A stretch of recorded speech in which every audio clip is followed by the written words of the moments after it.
implemented recruitment for the NPA. Kami yung nagpapatupad ng mga quota doon kung ilan yung NPA na dapat ma-recruit ng bawat chapter ng KM for each Grabe, college no? na meron sa UP.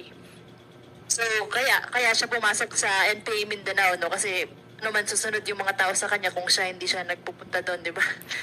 Grabe pala talaga. Grabe pala talaga. Baka, mga kababayan, baka, eto lang ha, tignan nyo yung mga anak nyo, mga kamag-anak, mga kaibigan.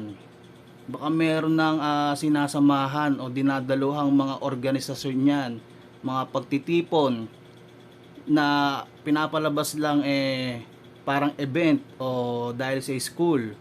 Baka ang napupuntahan na nila pulong, pagtitipon na ng mga makakaliwang grupo para i-brainwash sila doon. Tignan nyo naman, no, kakasabi lang, may kota pa sila ng mga tao o mga kabataan sa mga eskwelahan kung gaano kadami. Kumbaga may kota ka, kunyari ilan yung naka-assign sa'yo, dapat makaganto kang tao, mga estudyante na ma-recruit mo, ma-brainwash, maisama dito sa pagtitipon, ganyan-ganyan. Tapos pag napagsama-sama na lahat, isang meeting na gagawin, doon na sila mabe-brainwash. So siguro meron sila diyang step by step, no, na kunyari ang dadaluhan parang magiging concerned citizen ka lang, parang ganito, dahil pinaglalaban na yon, o kaya may issue na dawit ang mga kabataan, maapektuhan sila, kaya kailangan nila makipag-participate, kaya sila nadala doon. Pero alam naman natin, matatalino din yung mga yan. Siyempre may mga step by step yan. Kunyari nga ganun yung gagawin, kaya nag-meeting, susunod ng mga meeting niyan, papunta na dun sa panlalaban na sa gobyerno, hanggang sa masira na ang ulo ng mga yan at magalit sa gobyerno dahil nga sa pambe-brainwash na tinuturo. So tuloy pa natin.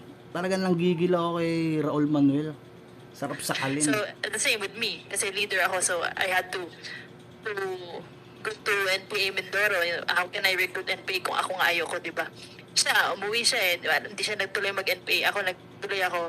Pero okay lang naman kung i-deny niya. Kasi yun talaga yung gagawin niya, for sure. Kasi trabaho niya yun at nasa Congress siya. Pero ako, I swore under oath na I would tell the truth, and that is the truth. Si Raul Manuel ay recruiter din ng NPA. Thank you, sir. Raul Manuel is a recruiter of the NPA.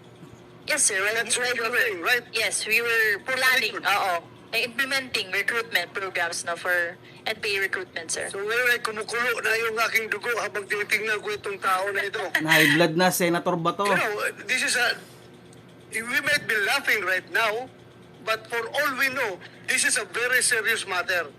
Yes, sir. You can just imagine a congressman of the Republic of the Philippines enjoying all the perks, enjoying everything, at the same time undermining this government, undermining the state. Yes, sir. Di ba? Hamakin nyo si Senator Bato de la Rosa ay talagang busit na busit dyan kay Raul Manuel. Dito sa pinakita natin kanina bago tayo magsimula, nakita naman natin kung paano palagan ni Raul Manuel si Senator Bato de la Rosa. Talagang nakipagpalagan yan. Marami na siyang denebate o kinwestiyon, inatake. Talagang nalalaban niyang si Raul Manuel. Kaya maraming naiinis dyan. Kaya si Senator Bato de la Rosa, sa mga ibang statement niya, sinabi niya dito kay Raul Manuel na iimbestigahan niya si Raul Manuel kasi nagpupumilit si Raul Manuel na papasukin dito ang ICC para imbestigahan si Pangulong Duterte sa war on drugs, na marami nga daw maling nangyari at dapat daw panagutin. So kaya binuweltahan ni Senator Bato de la Rosa na kung siya daw ang iimbestigahan. So eto na nga,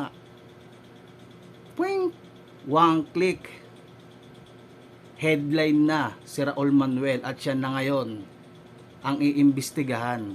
Raul Manuel, magtago ka na, yari ka na ngayon. todo tanggi ka pa at kapal ng muka na nandiyan ka pa sa Congress. Isang hamak na protector ka pala at miyembro. So meaning to say, sa tagal ng taon na tinatanggi niya na siya ay kaakibat nitong mga makakaliwang grupo, at dito nga napatunayan na siya ay miyembro noon pa. So matotal, madami ng plano at mga pangyayari ang natupad niya. Ibig sabihin, marami nang nagawa. Marami na siyang na-recruit, marami na siyang na-share na info sa mga makakaliwang grupo about dito sa nangyayari sa government at mga pwede pang pang-atake at madami pa.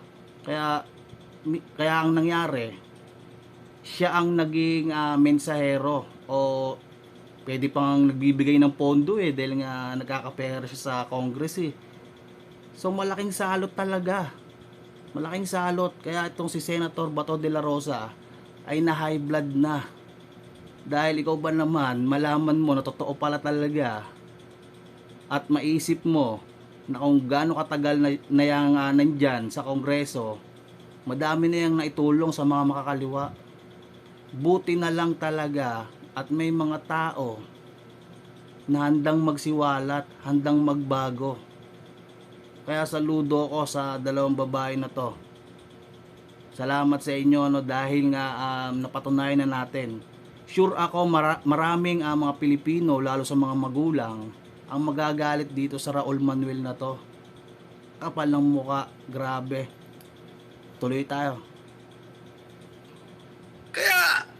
Kaya pala tuwang-tuwa itong tao na ito nung sabi na pinaganahan lang sila na papasukin na rin yung ICC. Tuwa itong tao na ito. Talagang tuwang-tuwa siya na imbestigahan ako ng ICC. Tingnan natin ngayon, ikaw ang imbestigahan ko. Ikaw ang imbestigahan ko. I will do all my parliamentary powers to pin you down. Sabihin na, tingnan natin. Ikaw pala talaga ay membro ng Communist Party of the Philippines, which is the partido of the New People's Army who is trying to destroy this government. High blood, Senator. Yari kayo dyan. Tingnan natin.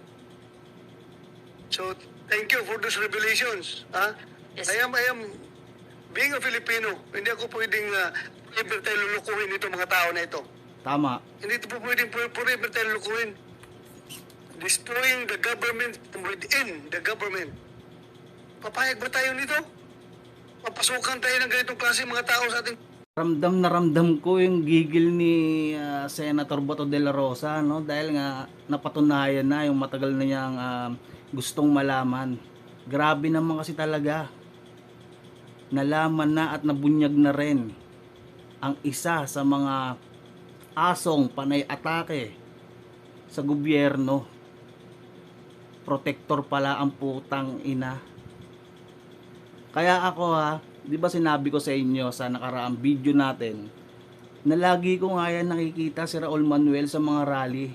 Doon pa lang mapapaisip ka bakit panay ito kasama sa mga rally at puros mga kabataan ang kasama?